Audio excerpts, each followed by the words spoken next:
आज हम डिस्कस करने वाले हाइपरटेंशन। हाइपरटेंशन की डेफिनेशन, इट्स क्लिनिकल मैनिफेस्टेशन या साइन एंड सिम्टम बोल सकते हैं, और इसकी पैथोफिजियोलॉजी। ये आपका हॉस्पिटल फार्मेसी का टॉपिक है।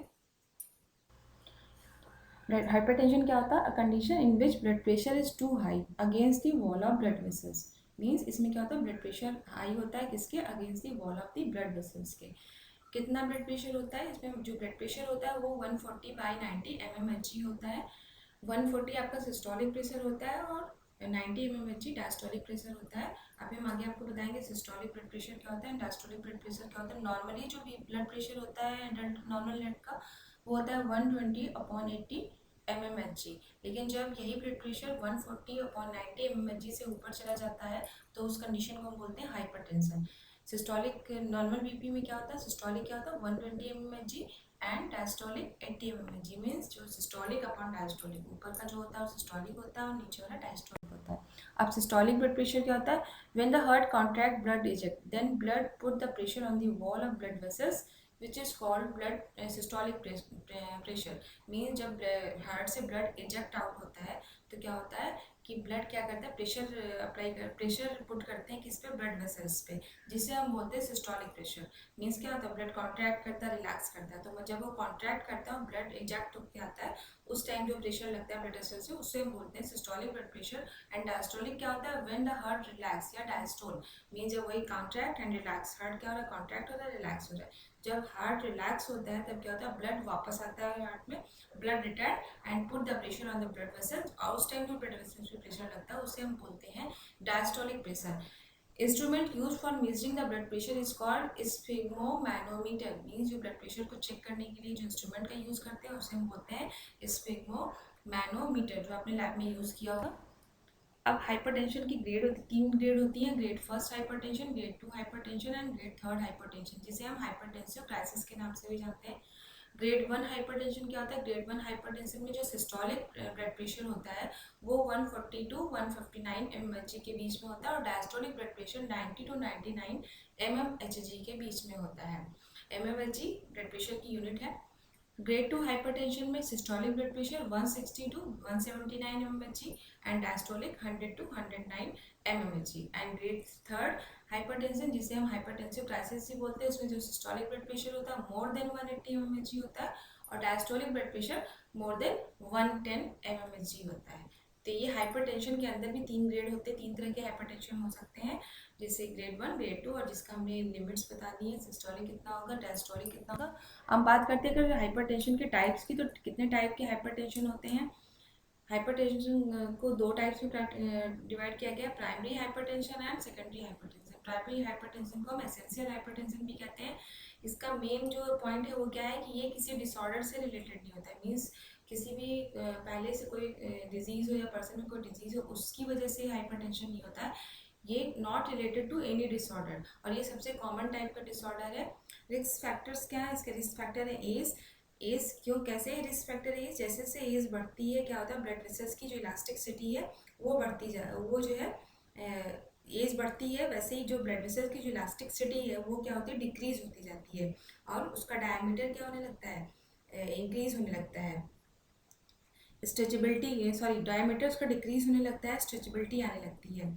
So pressure of blood is more on blood vessels, जिसकी वजह से क्या होता है? जो ब्लड वेसल्स में ब्लड इंटर करता है तो डायमीटर कम होने की वजह से ब्लड वेसल्स पे क्या होता है? प्रेशर ज़्यादा लगता है। ठीक है, फिर से रिपीट कर देते हैं। जैसे जैसे एज बढ़ती है ब्लड वेसल्स की जो इलास्टिसिटी है वो डिक्रीज होने लगती है। इलास्टिसिटी डिक्रीज होने की वजह से क्या होने लगता है? डायमीटर, ब्लड वेसल्स का जो डायमीटर है वो कम हो जाता है, उसकी स्ट्रेचेबिलिटी कम हो जाती है, जिसकी वजह से जब उसमें ब्लड इंटर करता है तो क्या होता है? नैरो, डायमीटर नैरो हो जाता है, तो उसकी वजह से जो प्रेशर होता है ब्लड का वो ब्लड वेसल्स पे ज़्यादा लगता है, और जिसकी वजह से क्या होता है? बीपी लगता है, इंक्रीज होता है। नेक्स्ट हम बात करें अगर फैमिली हिस्ट्री की, तो फैमिली हिस्ट्री मीन्स अगर किसी को जेनेटिकली ब्लड प्रेशर का प्रॉब्लम, हाइपरटेंशन है, तो उसकी जेनेटिक फैक्टर बहुत ही मैटर करता है। थर्ड फैक्टर है स्ट्रेस। इन स्ट्रेस की वजह में क्या होता है? It causes sympathetic stimulation. Sympathetic stimulation cause करता है स्ट्रेस, जब स्ट्रेस होता है तो क्या होता है, सिंपैथेटिक जो नर्वस सिस्टम है वो काम कर स्टिमुलेट हो जाता है, और जिसकी वजह से हार्ट क्या होने लगता है, कॉन्ट्रैक्ट करने लगता है, और हार्ट रेट बढ़ती है। जब स्ट्रेस की कंडीशन में क्या होती है, हार्ट रेट इंक्रीज करने लगता है, और जैसे अगर कॉन्ट्रैक्शन इंक्रीज, हार्ट की कॉन्ट्रैक्शन इंक्रीज करने की वजह से जो ब्लड का इंजेक्शन है वो भी क्या होता है, ज़्यादा होता है, जिसकी वजह से ब्लड का इंजेक्शन अगर बहुत तेज़ी से होता है, मोर होता है, तो ब्लड का जो प्रेशर लगता है ब्लड वेसल्स पे वो भी ज़्यादा लगता है, और ब्लड वेसल्स पे प्रेशर ज़्यादा लगता है, जिसकी वजह से क्या होता है, बीपी इंक्रीज होता है। ठीक है। थर्ड फैक्टर है हमारा, फोर्थ फैक्टर है क्रॉनिक एल्कोहल इंटेक।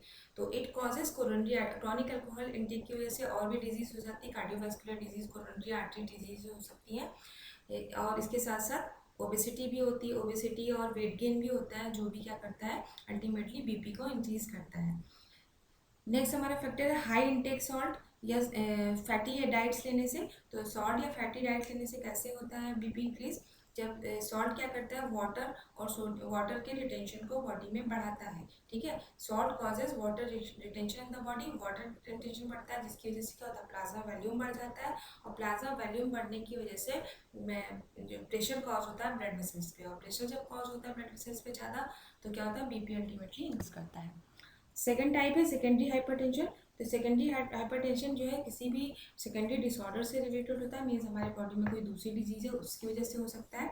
इसके रिस्क फैक्टर्स हैं coronary artery disease, coronary artery disease में कार्डियोवास्कुलर डिजीज आ सकती है। कैसे कार्डियोवास्कुलर डिजीज कैसे डिपेंड करता है, कार्डियोवास्कुलर डिजीज में क्या होता है कि जो ब्लड वेसल्स की कार्डियोवास्कुलर डिजीज है, ब्लड वेसल्स की इलास्टिसिटी भी डिक्रीज होती है, डिक्रीज होगी, and if anything deposited in vessels, जिसकी वजह से क्या होता है, कार्डियोवास्कुलर डिजीज में आपकी बहुत सारी डिजीज आ सकती है, जैसे कि एंजाइना पेक्टोरिस है। ये सारी डिजीज में क्या होता है, कहीं के एंजाइना में क्या होता है, प्लेक फॉर्मेशन होने लगता है।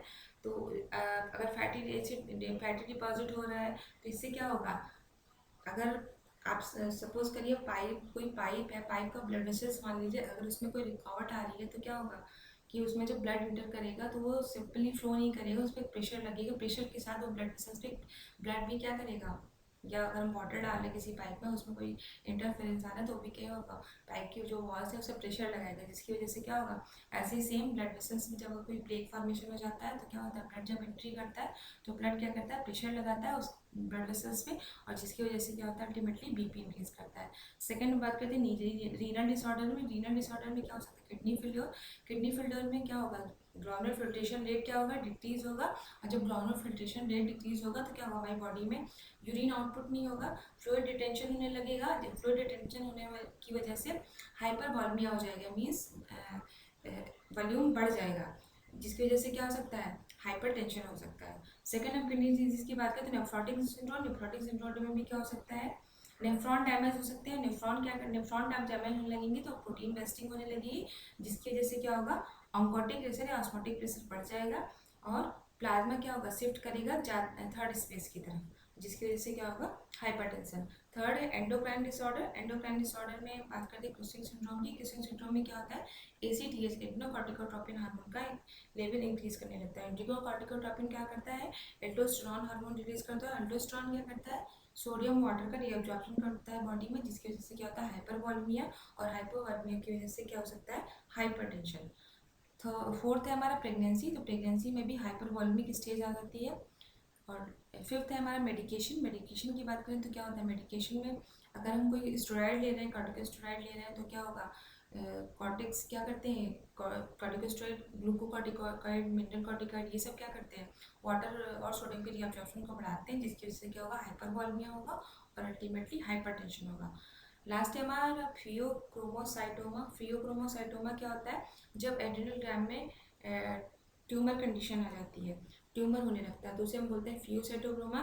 ट्यूमर की वजह से क्या होता है, एक्सेस एड्रेनालिन रिलीज होता है, जिसकी वजह से sympathetic stimulation, sympathetic nervous system क्या करता है, स्टिमुलेट हो जाता है, और सिंपैथेटिक नर्वस सिस्टम जब स्टिमुलेट होता है तो वो क्या करेगा, फाइनली क्या करेगा, सिंपैथेटिक नर्वस सिस्टम हमारा बीपी इंक्रीज करेगा। अदर फैक्टर्स में देखें तो ये हमारा होता है वाइट कार्ड हाइपरटेंशन या वाइट कार्ड सिंड्रोम। सिंड्रोम क्या था, ग्रुप ऑफ सिम्टम्स। तो वाइट कार्ड हाइपरटेंशन कहते हैं जब कोई आप लोग हॉस्पिटल्स में भी जाते हैं तो ऑटोमेटिकली आपका बीपी बढ़ने लगता है, तो उसे हम बोलते हैं वाइट कार्ड हाइपरटेंशन। नेक्स्ट है हमारा मास्ड हाइपरटेंशन। तो मास्ड हाइपरटेंशन क्या होता है, जब ब्लड प्रेशर घर में या किसी भी आउटर एम्बुलेटरी आपने केयर देखी हो, उसकी वजह से आपको एंजाइटी होने लगे, स्ट्रेस होने लगे, उस कंडीशन में अगर बीपी इंक्रीज करता है उसे हम बोलते हैं मास्ड हाइपरटेंशन। और लास्ट है हमारा नॉकटर्नल हाइपरटेंशन। नॉकटर्नल हाइपरटेंशन क्या होता है? जब ब्लड प्रेशर नाइट में इंक्रीज करता है, किस वजह से? इंसोम्निया की वजह से। इंसोम्निया क्या होता है? नींद ना आना। तो उस वजह से अगर बीपी इंक्रीज कर रहा है उसे हम बोलते हैं नॉकटर्नल हाइपरटेंशन। क्लिनिकल मैनिफेस्टेशन की बात करें, क्लिनिकल मैनिफेस्टेशन जो होते हैं वो है हेडेक। हेडेक क्या होगा? जब ब्लड प्रेशर इंक्रीज करेगा तो क्या होगा? ब्रेन में भी प्रेशर इंक्रीज करेगा, जिसकी वजह से क्या होता है? ब्रेन में फ्लूइड का लीकेज होने लगता है, जिसकी वजह से हेडेक कॉज करता है। नेक्स्ट बात करें हम टिनाइटिस की। टिनाइटिस क्या होता है? रिंगिंग, कान में कुछ रिंगिंग जैसा सुनाई पड़ेगा। तो क्यों होता है? जब कोरोनरी आर्टरी क्या होती है? नैरो हो जाती है, ठीक है। कार्डियोवास्कुलर डिजीज की वजह से कोरोनरी नैरो हो जाती है, उस समय क्या होता है? सप्लाई इम्पेयरमेंट होने लगता है, जिसकी वजह से क्या होता है? टिनाइटिस हो सकता है। Visual disturbance. विजुअल डिस्टर्बेंस कैसे होगा? रेटिनल आर्टरी प्रेशर जब इंक्रीज करने लगता है तो क्या होता है? थिक हो जाती है, ठीक है। उसकी वजह से विजुअल डिस्टर्बेंस आ सकती है। फ्लस्ड फेस, फेस बहुत एकदम फ्लसी सा लगेगा। एपिटैक्सिस। एपिटैक्सिस क्या होगी? नोज से ब्लीडिंग हो सकती है। ब्लड प्रेशर ज़्यादा होगा तो क्या होगा? माइनर जो आर्टरीज है वो रप्चर कर सकती है, जिसकी वजह से ब्लीडिंग हो सकती है, उसे हम बोलते हैं एपिटैक्सिस। कन्फ्यूजन हो सकता है, ब्रेन इम्पेयरमेंट होगा तो क्या होगा? कन्फ्यूजन कॉज कर सकता है। और डिफिकल्टी इन ब्रीथिंग। जब प्रॉपरली सर्कुलेशन नहीं होगा बॉडी में, बीपी इंक्रीज करेगा तो चेस्ट में क्या होगा? कंजेशन होने लगेगा, जिसकी वजह से ब्रीदिंग में प्रॉब्लम आएगी। नेक्स्ट हम बात करते हैं अगर पैथोफिजियोलॉजी की। तो पैथोफिजियोलॉजी दो रीजन से हो सकती है, दो पैथोफिजियोलॉजी, दो फैक्टर, दो हम साइकिल बताते हैं। पहला ओवर एक्टिवेशन ऑफ सेल। जब सेल्स का ओवर एक्टिवेशन हो जाता है तो क्या होता है? सिंपैथेटिक स्टिमुलेशन कॉज करता है। सिंपैथेटिक स्टिमुलेशन की वजह से न्यूरोट्रांसमीटर रिलीज करते हैं। न्यूरोट्रांसमीटर क्या करते हैं? कॉन्स्ट्रिक्शन कॉज करते हैं ब्लड वेसल्स का। और जब ब्लड वेसल्स का कॉन्स्ट्रिक्शन हो जाता है तो ब्लड जब एंट्री करता है ब्लड वेसल्स में तो ज़्यादा प्रेशर के साथ एंटर करता है, जिसे हम बोलते हैं कि जिससे क्या होगा? ब्लड प्रेशर इंक्रीज करता है, उसे हम हाइपर। सेकेंड फैक्टर है एक्टिवेशन ऑफ रास, जिसे हम बोलते हैं रेनिन एंजियोटेंसिन एक्टिवेशन सिस्टम। जब रेनिन एंजियोटेंसिन एक्टिवेशन सिस्टम का क्या होता है? एक्टिवेशन हो जाता है, उस समय भी क्या हो सकता है? हाइपरटेंशन हो सकता है। जब रेनिन एंजियोटेंसिन सिस्टम एक्टिवेट होता है तो क्या करता है? एंजियोटेंसिन नोजन रिलीज करता है। एंजियोटेंसिन क्या करता है? एंजियोटेंसिन कन्वर्टिंग एंजाइम होता है, वो क्या करता है? एंजियोटेंसिन कन्वर्टिंग एंजाइम या एसी कन्वर्ट करता है एंजियोटेंसिन फर्स्ट को एंजियोटेंसिन सेकंड में। एंजियोटेंसिन फर्स्ट को एंजियोटेंसिन सेकंड में कौन कन्वर्ट करता है? एंजियोटेंसिनोजन या एसी, जिसकी वजह से क्या एंजियोटेंसिन सेकंड का क्या काम होता है? वो एल्डोस्टेरोन के लेवल को क्या करता है? बढ़ाता है। और एल्डोस्टेरोन का आपको हमने काम बताया था कि वो क्या करता है? सोडियम वाटर के रीअब्जॉर्प्शन बढ़ाता है। और सोडियम वाटर का बॉडी में रीअब्जॉर्प्शन बढ़ेगा तो बॉडी में ब्लड वॉल्यूम बढ़ेगा। जब ब्लड वॉल्यूम बढ़ेगा तो ब्लड वेसल्स में वो तेजी से इंटर करेगा और ब्लड वेसल्स पे क्या होता है? प्रेशर लगाएगा, जिसे हम बोलेंगे जिससे क्या होगा? जिसे हम बोलेंगे हाइपरटेंशन या इंक्रीज इन ब्लड प्रेशर। तो ये हमारा पूरा वीडियो था हाइपरटेंशन की डेफिनेशन, उसके टाइप्स एंड उसके साइन एंड सिम्टम्स एंड उसकी pathophysiology. If you like my video, subscribe my channel and don't forget to press bell icon. Thank you.